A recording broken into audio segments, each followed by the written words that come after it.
ರಾಜಕೀಯ ಕುತಂತ್ರಗಳು ಇದೆಲ್ಲ ಸೇರ್ಕೊಂಡಿರೋ ಒಂದು ಕಾಲದ ಕಥೆ. ಮುಖ್ಯವಾಗಿ ಕಾಯಿ ಬುಡಕಟ್ಟು ಆಮೇಲೆ ನಾಯಕರು ಇದ್ರಲ್ಲ, ಅವರು ಎದುರಿಸ್ತಿದ್ದ ನೈತಿಕ ಆಯ್ಕೆಗಳು ಕೆಲವೊಮ್ಮೆ ತುಂಬಾ ಕಷ್ಟಕರ ನಿರ್ಧಾರಗಳು ಹಾಗೆ ಚಿತ್ರಿಸ್ತವೆ. ಇಂಥ ಒಂದು ಅನಿಶ್ಚಿತತೆ ಮಧ್ಯದಲ್ಲೇ ಎರ್ತುರುಲ್ ಅಂತ ಒಬ್ಬ ಯುವ ಯೋಧ ಇದ್ದ. जा सकते हो तुम, तुम्हारी मदद का शुक्रिया, हम चले जाएंगे।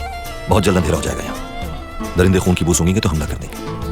बमसी तुर्गत ದ್ವಾನ್ ಅಂದ್ರೆ ಎರ್ತುರಲ್ ಕಾಯಿ ನಾಯಕತ್ವ ಒಪ್ಪುವುದಿಲ್ಲ, ಅವರು ನಿರಾಕರಿಸ್ತಾರೆ. मालूम नहीं, कुछ खबर नहीं थी हमें। शायद हमारी कीमत वसूल करने का इरादा था, क्योंकि मेरे बाबा ताजिर हैं, इसीलिए अगवा किया था उन्होंने।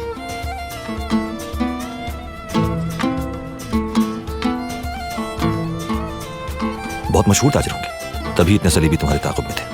ठीक कहा, ऐसा ही है, सब हमारे दुश्मन बन गए हैं। मगर ये कौन सा कबीला है? काई नाम है इस कबीले का, और मैं इसके सरदार सुलेमान शाह का बेटा हूँ। तुम्हारा एहसान हमारे ऊपर कर्ज हुआ। ನಾವು ದಬ್ಬಾಳಿಕೆಗೆ ಒಳಗೇನೆ ಸವಾಲುಗಳಿದ್ದಾಗ ನೋಡಕ್ಕೆ ಚಿಕ್ಕದು ಅಂತ ಅನ್ಸೋ ಒಂದು ರಕ್ಷಣಾ ಕಾರ್ಯ, ಅದು ಹೇಗೆ ಇಡೀ ಸಮುದಾಯದ ಭವಿಷ್ಯವನ್ನೇ ಬದಲಾಯಿಸಬಹುದು. ಆಮೇಲೆ ನಿಷ್ಠೆ, ಬದುಕುಳಿಯುವಿಕೆ.